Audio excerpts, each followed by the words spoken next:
안녕하세요. 세상을 이롭게 하는 일에 관심 많은 승무원쌤 김용숙입니다. 이재명 민주당 대표, 이준석 의원을 어설프게 공격했다가 된통 호되게 당하고 있습니다. 이재명이 하는 거짓말에 대해서 이준석 의원 날카롭게 지적하고 있습니다. 그냥 지적하는 정도가 아닙니다. 기자회견을 통해서 날카롭게 이재명의 거짓말을 지적하고 나섰습니다. 그동안 이준석이 이재명과 민주당을 공격하지 않는다고 많은 비판을 받아왔습니다. 그래서 진보 끝나풀 아니냐는 그러한 공격까지 받아왔습니다. 하지만 이준석은 아무 때나 공격하지 않습니다.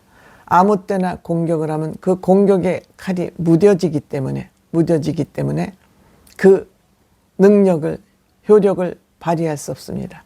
다만 이준석 의원은 시기와 내용과 때를 맞춰서 확실하게 폭격합니다.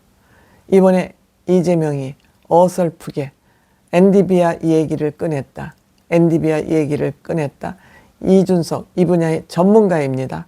호되게 공격을 받고 있습니다. 아마 여기에 대해서 이재명이 또 어설픈 변명을 하겠지만 그럴 때마다 이준석은 참지 않는, 사실과 다른 얘기를 할 때는 참지 않는 그러한 성격입니다. 이것을 먹고 싸가지 없다고 얘기할지 모르지만 싸가지가 이럴 땐 없어도 한참 없어야 된다고 생각합니다.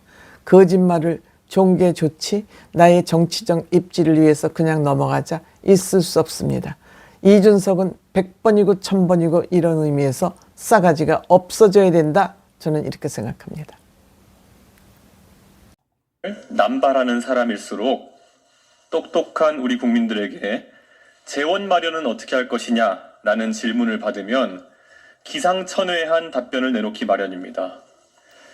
이재명 대표도 마찬가지입니다.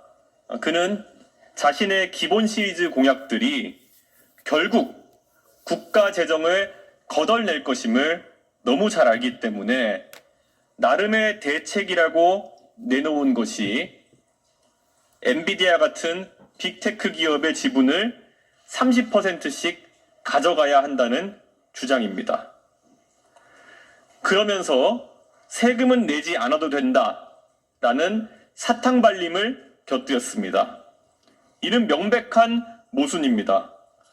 법인세도 내지 말자는 이야기입니까? 아니면 법인세도 내고 배당금도 내놓으라는 이야기입니까?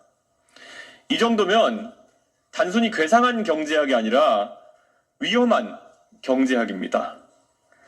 국민연금조차도 연기금을 운용하며 국내 주식에 투자할 때 지분율 10% 이상을 갖는 것에 극도로 신중한데 국가가 기업 지분 30%를 가져가고 거기서 나오는 수익을 국민과 나눠 갖겠다는 발상은 대체 어디서 나온 것입니까?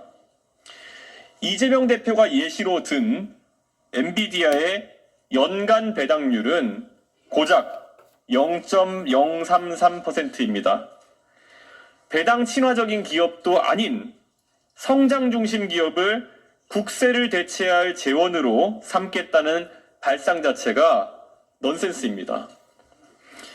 이재명 대표는 과거에도 앞으로는 비행기가 수직이 착륙할 것이다. 그러니 김포공항을 없애자며 제주도 주민들의 원성을 샀고 우리나라는 기축통화국이 된다. 그러니 국채를 마구 발행해도 된다는 취지의 화수분 경제학으로 금융시장을 들썩이게 했습니다. 그런데 이제는 또 다른 버전의 아무 말 경제학이 등장했습니다. 우회전 깜빡이를 켜고 좌회전하는 것도 모자라 이제 주유소에서 부도수표로 기름값을 결제하려고 하는 것 아닙니까?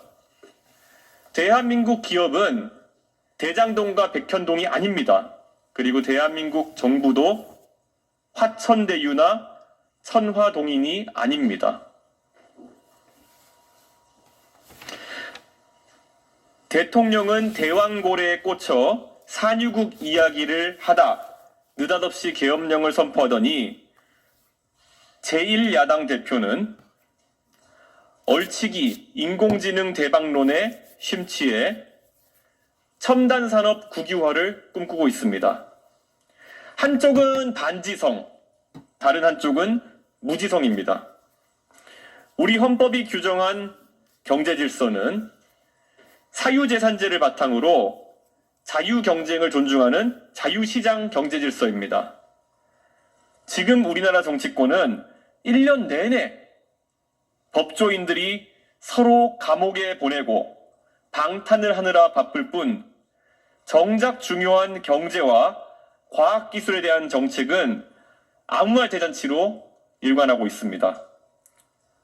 정치의 중심에 검사와 피고인이 서는 그런 나라가 아니라 정상적인 경제와 과학기술 담론이 다뤄질 수 있도록 국민 여러분께서 도와주십시오. 이 퇴행만큼은 반드시 막아야 합니다. 좌도 우도 아니고 앞으로 나갔으면 좋겠습니다. 감사합니다. 네, 고맙습니다.